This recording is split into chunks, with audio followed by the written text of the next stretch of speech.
We back again, Beach Bars and Bourbon. Boy Steezo, O-Double, Big Bulls, and we got a special guest for you today. We got the Bronx-born serial entrepreneur, Lauren Paler, a.k.a. LP, affectionately known as LP. Yes. But listen, what's the kick is, if you haven't checked out Netflix Drink Master Season 1, this is the winner right here. She killed it. So listen, it's a pleasure to have you here with us, LP. Thank you so much. Nice to meet you all in person. Yes. All those Instagram chats we've been having. I know. Yes. So we're here at Tales of the Cocktail. You are extremely busy. I mean, it's been crazy just trying to connect with you. Yes. What's this whirlwind been like? Let's start with that first, just to decompress. It's a blessing. You know, like when you're in it, it is busy, but then you have to take a moment and just acknowledge that being booked and busy is a blessing, right? Yes. Yeah, and you know, when I come to Tales, I come to work and to connect, and you know, this is great that I finally get to connect with you all. Being able to do it in the most intimate way is very important to me. Being able to create experiences like this with non-alcoholic beverages and just beverages that tell a story. You know, making every moment meaningful. That's what I'm all about. I definitely want to get into these cocktails really quickly before I get into the Netflix stuff. So tell us what we're drinking right now. This is a non-alcoholic beverage. Yeah, so Lyre's non-alcoholic spirit that's based in Australia, and we've partnered with them to do a soft launch for my bar opening next year in 2025.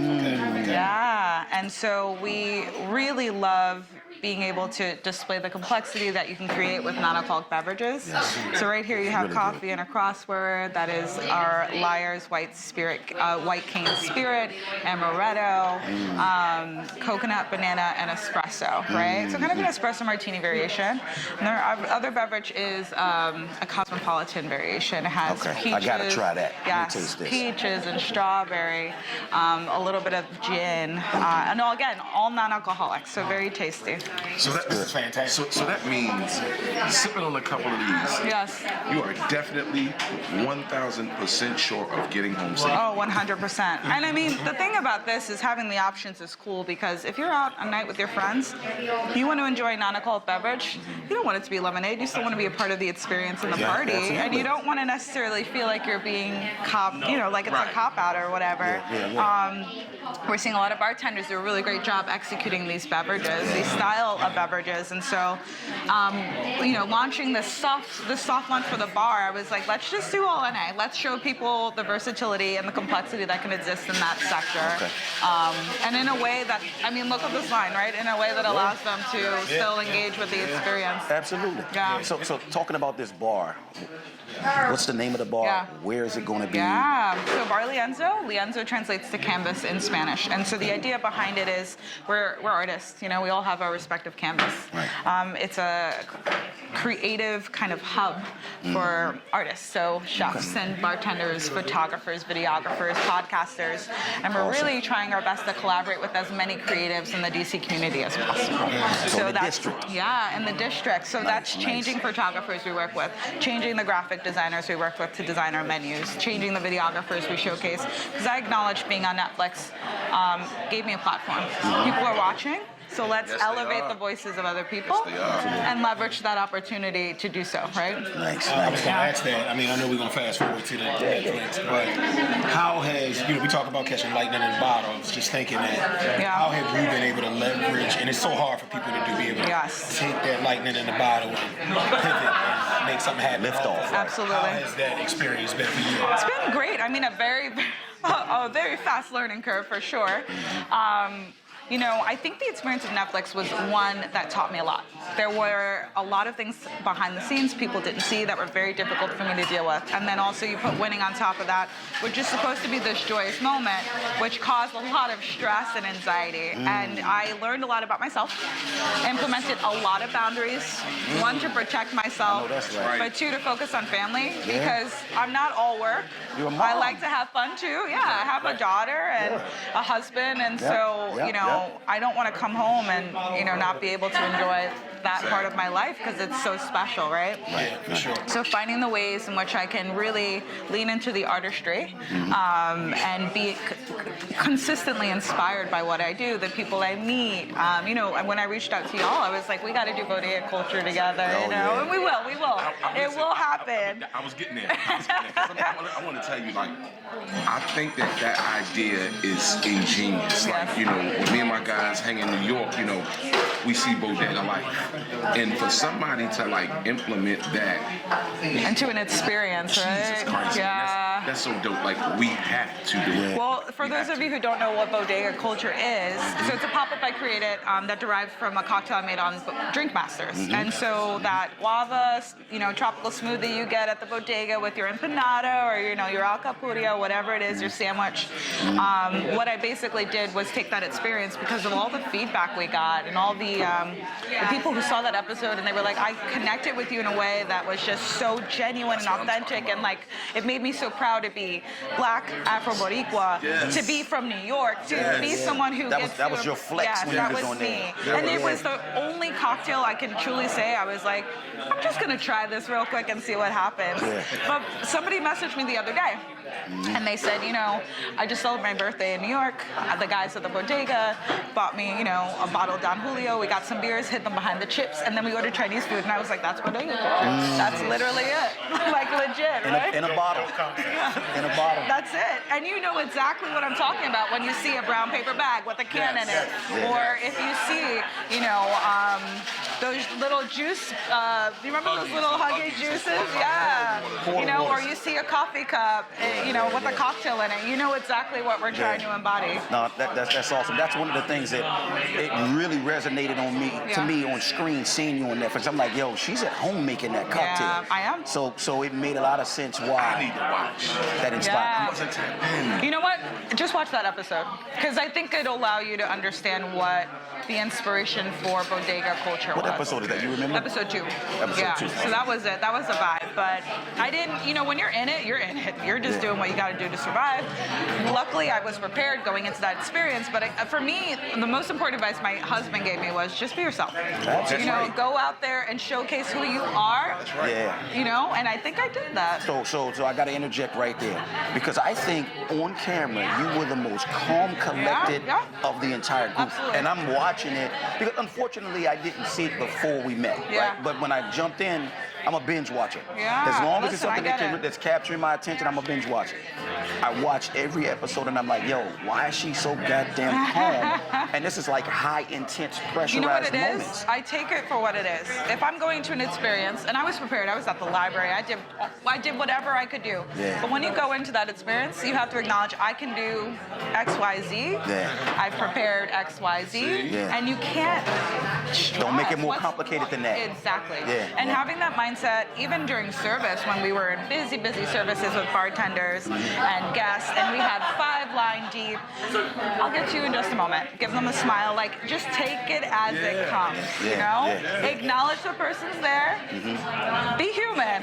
Make it a humanizing experience. Yeah, And I think that really works in my favor. If you could pinpoint one characteristic of a great bartender, Yeah. what would it be?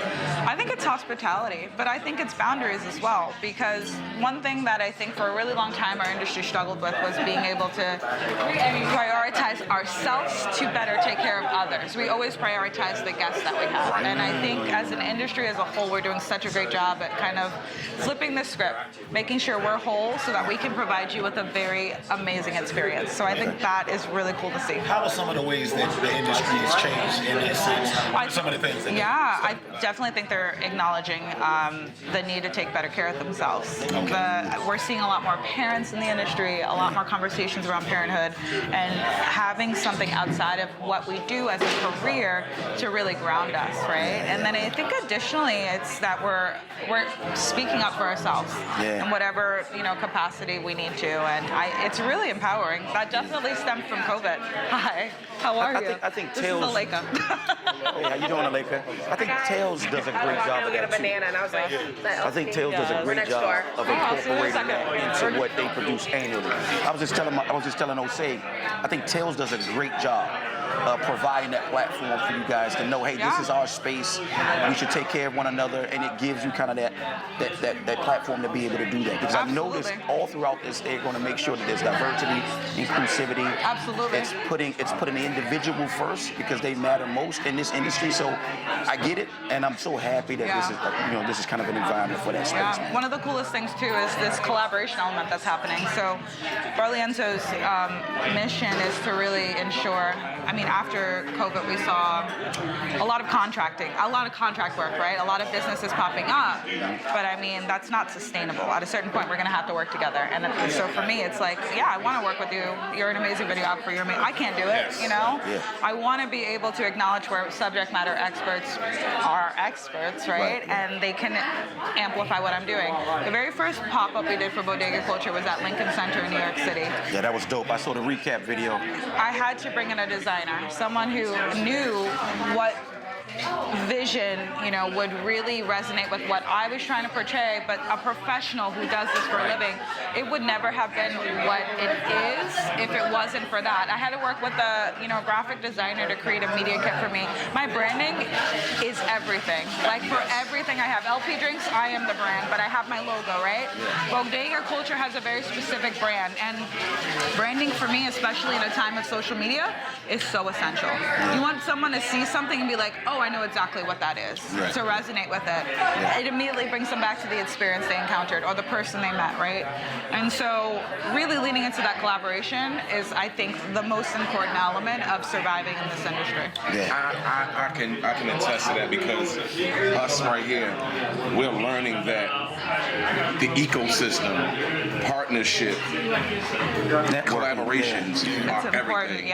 It's important. And to have the right folks to collaborate with only makes the dream 100%. humongous. It's interesting. So the cocktails are curated by Megan Barnes. She's based in New York now, DC native. She actually was the bar manager for my husband back in the day. When I met my husband, a very white collar job. I was like 22. He was very inspired by my passion for the industry, and he's like, I want to bartend. So he picked up a part-time job. We spent that weekend. Classes you want me to take? No, we're good. Okay, Thank you for asking. Thank you. So he picked up a part-time job as what was intended to be a bar back position. We spent an entire weekend going over spirits, beer, wine. Like made me love him so much more. I was like, oh, okay. So I taught him how to bartend, to stir, to shake. The important qualities of being hospitable, steps of service. He went in that next week, took the bar back test, and they offered him a bartending position. Oh, wow. And full circle, she's now working with me and curating these amazing drinks. And you just never know. You never know. What's going to happen. You never know. You never know who you're going to meet and how they're going to be a part of what you do in the future. So that's awesome. It's like be you Just always. Be you, be kind. Exactly. When you walk out that door, people say stuff about you. Because people are watching. They're watching. What you said earlier about taking care of yourself first before you get behind that bar and start doing what you do. You can ultimately see who's not taking care of themselves. And it catches up with you. But you know what it is? When you wake up in the morning and you know you don't feel well, but then you continue to do the thing that doesn't make you feel well, or you want to, and it's hard. When you're in these spaces where you're getting free drinks and food, you continue to eat that steak frites, because you want to indulge. But that steak frites is giving you a stomach ache. Maybe you should eat a salad. It's little things like that. I don't like being uncomfortable. I don't like being hungover. I'm sober. I haven't drank in 14 months. Wow. So I do not drink. If I need to eat a salad, my body's like, eat a vegetable, I will eat a vegetable. If I need to move my body, I'll move my body. It's just at a certain point, as you know, and I'm 32. I was about to ask you. It hurts now. So I can't imagine what it's going to be if I continue to ignore these signs when I'm a little older, So let me ask you, you said you haven't drank in 14 months. 14 months, yeah. Is your kid the inspiration that kind of spearheaded that, or was it?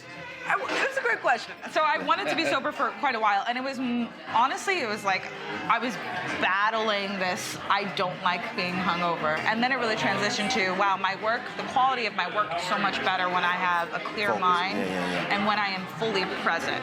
When I can be fully present in this moment, my product, this, is so much better.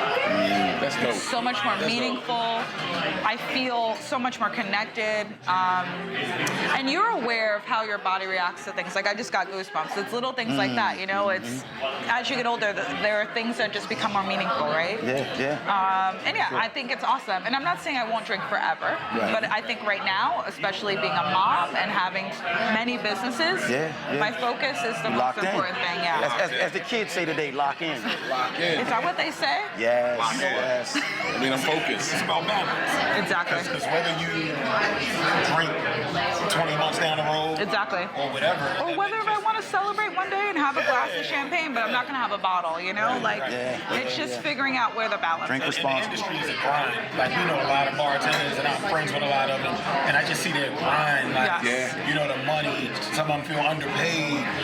And there comes a point, that's a really good point, and it's an important topic to talk about. At a certain point in your career, you're going to have to do what you have to do. You're going to have to say yes to the brand deals that pay. You're going to, and they might not necessarily be aligned with your mission and values, but there has to be a balance. The pendulum swings. So now everything I do is aligned with my values and my mission. If there's a brand that's not aligned with that, I will kindly decline the offer. If I'm not being compensated appropriately, I will vocalize, you know, where we can make a middle ground, right? You have to take into consideration, you know, what works for your situation. Absolutely. So listen, LP, I don't know how much more time you have, but I want you to be able to get back to doing what you do best, which is host, right? Entertain. I did want to close with this Netflix question. I have to. That final episode, when it was you versus the opponent, what was going through your mind when those judges were tasting your drinks and they announced you as the winner? Well, before the announcement, I was just proud of what I put out as a product. Because I worked really hard. I was in the library for 3 days, taking all these culinary books and just focused on like what my vision is. I knew I wanted to do, I'm sorry to spoil it, I knew I wanted to make a baked Alaska. I was, you know, before the show was practicing with my chef, savory and pastry.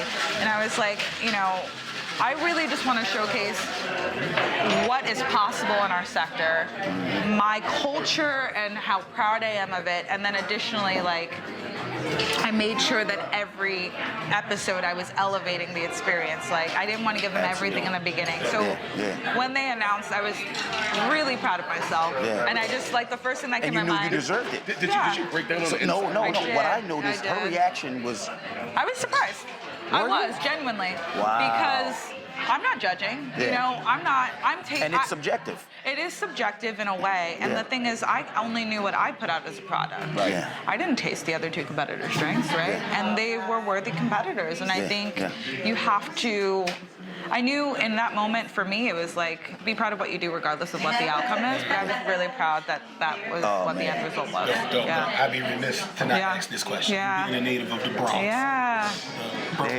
Birthplace of hip hop. Yes, let's go. I knew it was coming. Yes, sir. Hip hop ambassadors. Yes. Who is your favorite Bronx MC? Oh, it's a great question. I don't know. Give me a top 3 and then I'll choose. Say KRS-One, Fat. I knew it. I'm sorry, Fat Joe. It doesn't even matter anymore. Fat Joe, period. Fat Joe, period. Like, when he came up with that line, we from the Bronx, New York shit, I was like, I see you. And it's still, everyone says that all the time, every day. Come on. He wears the Bronx on his back. He does. But you know what? All of the and a lot of them nowadays are doing a lot of good work, but all the philanthropic ventures that he's like really taken, like hopped on, every time he has get a chance to support his community, he does it, and I really respect that. Like, you get to a certain point in your career, and it's like, you don't have to do anything for us, but like the people who are forward thinking and really try to give back, like I respect that. Listen, I gotta meet this guy. Come on. You know, I met Crazy Legs not too long ago. Oh, really? Hi. I met Crazy Legs not too long ago because he's connected with Terrafonia in our industry. Amazing person. And so, We'll tag him on this one. all right. LP. Yes. Thank you so much, love. Thank you so much. Thank you. Listen, now check out LP. Anything you want to shout in terms of where people can check on your stuff? Check me out at LP Drinks DC on Instagram, lpdrinks.org. I try to make it easy. And all things Bodega Culture at Bodega Culture _ on Instagram. And watch out for that Bodega Culture collab with the Bourbon Boys in New York. It's coming. It's coming. Stay tuned. Yes. It's coming.